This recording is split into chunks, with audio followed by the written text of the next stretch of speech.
السلام عليكم ورحمة الله وبركاته. كل عام وأنتم بخير وخواتم مرضية وعيد مبارك مقدما.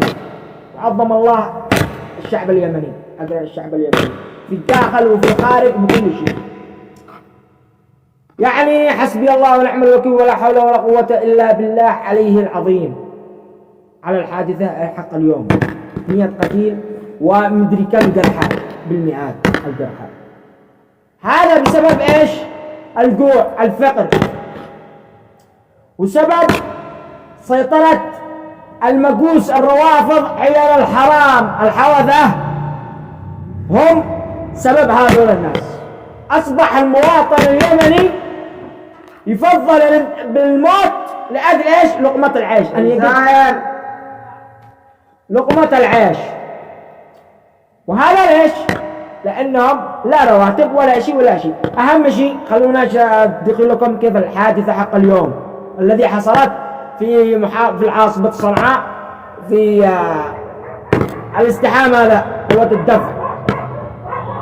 يعني اليوم في تاريخ 28 رمضان الساعة 8 بعد صلاة العشاء، في تاجر أحد التجار حق الكابوس ليوزع مبالغ مالية للمواطنين الفقراء والمساكين.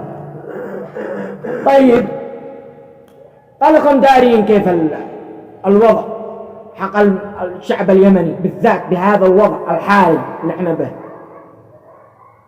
تكالبوا الناس، خرج يعني الصغير كبير شيبه مع النسوان مع من هب ودب سع يوم المحشر. طيب أجاؤوا شلة السرق أنصار الجن المتحوثين والحوثة ولا أجاؤوا رموا رصاص، رموا رصاص. الناس يعني مع قوة الانزحام مع هذا الناس انضغطوا، أدى إلى إيش؟ ازدحام، يعني وصول إلى الباب حق الكهرباء، يعني حق أحد الدكاكين حق أحد ذول التجار، يعني من كثرة الازدحام مع هذا اتسق الواير حق الكهرباء شرت، وأكثر من 100 قتيل وأكثر منهم جرحى من كم. هذا بسبب إنه إيش؟ الجوع، الفقر. وسبب الفقر هذول لعنة الله عليهم الروافض، لعنة الله عليهم على من والاهم، يلعن أماتهم دقة ويلعن أمه من هو ساكت وداري بأنهم عملهم هذول الناس، ومن يأيدهم ومن يعني يوقف معاهم حتى. يعني قوفكم الله، شعب أصبح يبادر على 2000 ريال. مش الذنب هذا، مش ذنبهم، الوضع الحالي. من هو الذي جالس لك؟ هو هذول الميليشيات الزنوات، وهم يمكنون احنا سرقوا الناس، سرقوا المواطن، سرقوا نهب الناس، كله باسم ايش؟ هيئات الزكاة. طيب هيئات الزكاة هذه وين تودي الأموال؟ لعند الجيوب آل البيت. لعنة الله عليكم، حرام من الدنيا. إنه بري منكم الإمام علي رضي الله عنه، بري منكم ومن سيدكم ومن أعمالكم، وعاده لو كان مغلق حسبي الله ونعم الوكيل بس. يعني قلبكم الله وين الأموال؟ بالأمس في أحد المنشورات بأحد الفيديوهات في واحد من حق الزنابيل هذولا عاد صنادل من حق صعده، نتراسل أنا وياه بالتعليقات بالفيديو الأول، لا يقول لي إيش؟ لا أقول له يعني قلبكم الله ليه ما تشحروا الناس المساكين؟ الناس يعيدوا فقر جوع هذا، ولا تودوا الزكاة حقهم؟ ادوا للناس، خلوا الناس مستحقاتهم. قال ايش؟ ما انتش داري ان ايش؟ هيئة الزكاة هي قضت على الفقر، ماشي فقرات. طيب يا حبيبي، واليوم هذه ايش حصل؟ على 2000 ريال 100 قتيل وجرحى وقتلى. ليش؟ منين هذول يعني خرجوا وهم كانوا شابعين بس زيادة نعمة. ايش 2000 حق التاجر هذا؟ لعنة الله عليكم بس. وعادوا أمس ظهروا بالمسيرة الشيطانية بالقناة حقهم ليقولون إيش؟ وصلت يعني قيمة هيئات الزكاة العامة السنة هذه 14 مليار. يعني ايش اللي جمعوها من الناس حق المشاريع 14 مليار. ادخلوها عاد امس المنشور في قناتهم في قناة المسيرة، وابسلوا ايش حق هيئات الزكاة، وكم وصلوا حق السنة هذه 14 مليون. 14 مليون هذه ويني؟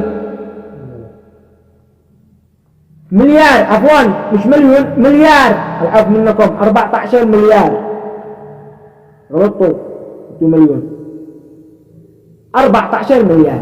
هل وين المليار؟ كلها للجيب، والشعب اليمني ما يدوا.